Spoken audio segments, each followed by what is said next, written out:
I think that what happened in the past has no bearing on what happens today, and I think that discriminating based on race should always be wrong, whether you're discriminating against one group or another.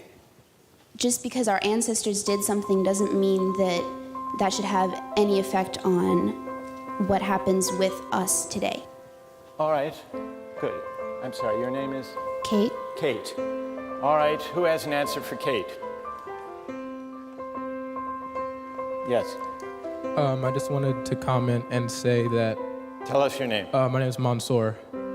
Because of slavery, because of past injustices, today we have a higher proportion of African Americans who are in poverty, who face less opportunities than white people. And so because of slavery 200 years ago, and because of Jim Crow, and because of segregation, today we have injustice based on race.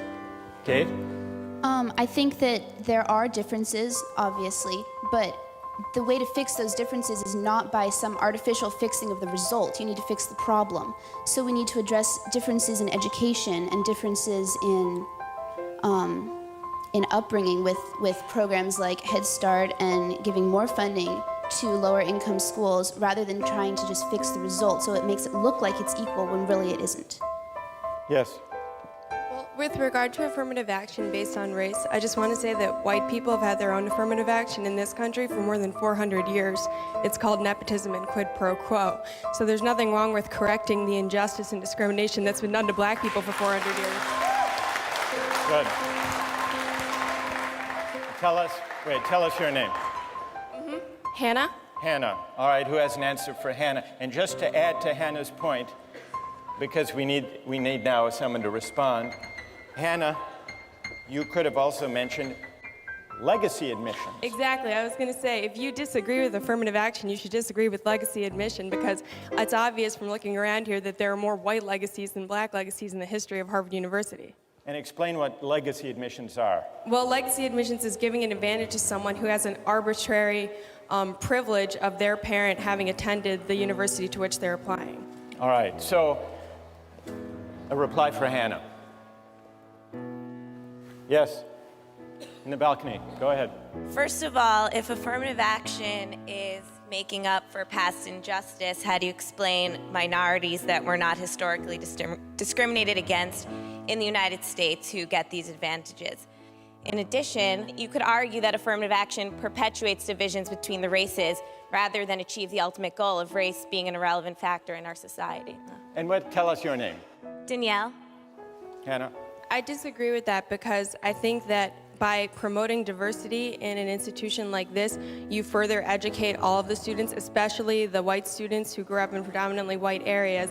It's certainly a form of education to be exposed to people from different backgrounds, and you put white students at an inherent disadvantage when you surround them only with their own kind. Why should race necessarily be equated with diversity? There's so many other forms. Why should we assume that race makes people different? Again, that's perpetuating the idea of racial division within our universities and our society. Hannah?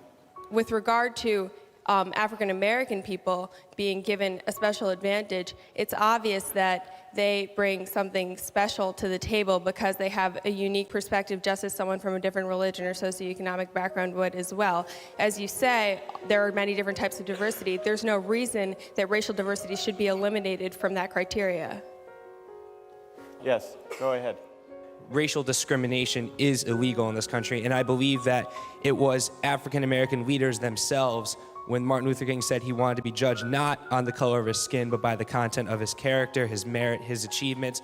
And I just think that to decide solely based on someone's race is just inherently unfair. I mean, if you want to correct based on disadvantaged backgrounds, that's fine, but there are also disadvantaged white people as well. It shouldn't matter if you're white, black. Tell us your name. Ted. Ted? Yes. Think of Hopwood. It's unfair to count race, or I assume you would also say ethnicity or religion? Yes. Do you think she has a right to be considered according to her grades and test scores alone? There is more to it than that. Universities need to promote diversity. So you agree with the goal of promoting diversity? There's ways to promote diversity besides discriminating against people solely based on a factor that they cannot control. All right, so what makes it wrong is that she can't control her race. She can't control the fact that she's white. That's the heart of the unfairness to her. Bree made a similar point, that basing admissions on factors that people can't control is fundamentally unfair. What do you say? There's a lot of things you can't control, and if you're going to go through it based on merit, like just based on your test scores, a lot of what you can achieve has to do with like the family background that you raised in. If both your parents were scholarly, then you have more of a chances of actually being more scholarly yourself and getting those grades. And you can't control what kind of family you were born into. So All right, I mean, good. That's a great rejoinder. What's your name? Da. Da. Ted, are you against advantages that come from the family you were born into? What about legacy admissions? I mean, I do believe that in terms of like a legacy admission, you shouldn't have a special preference. I mean, there is a legacy admission you could argue is another part of diversity. You could say it's important to have a small percentage of people that have several generation family attendance at a place like Harvard.